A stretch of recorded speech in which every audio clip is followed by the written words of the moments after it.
Dieu vous a-t-il déjà expressément interdit de faire quelque chose? Dans cette vidéo, nous allons parler de ce qu'on appelle les interdits de la destinée. Alors restez avec moi et je vais vous révéler 2 faits que peut-être vous ignorez à propos des interdits de la destinée.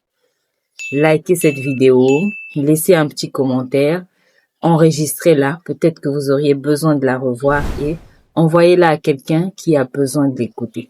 Comme le dit son nom, les interdits de la destinée, ce sont des choses que Dieu vous interdit de faire au risque de nuire à votre destinée. Et cela vous permettra bien évidemment à mieux vous consacrer à lui et à mieux le servir. La première des choses que vous devrez retenir, le premier fait, c'est que les interdits de la destinée ne sont pas forcément des péchés. Ce ne sont pas forcément des choses mauvaises en soi, mais elles ne sont pas bonnes pour vous.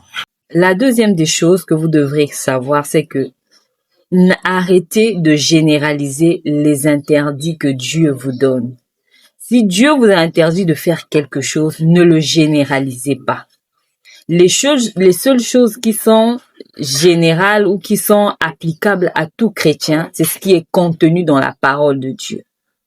Mais ce que Dieu vous dit à vous, ne le généralisez pas. C'est pas parce que Dieu vous dit d'arrêter de porter quelque chose ou de faire quelque chose que c'est un péché que vous devriez le généraliser et vouloir que les autres appliquent cela dans leur vie.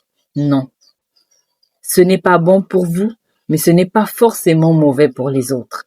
C'est ce que vous devrez retenir.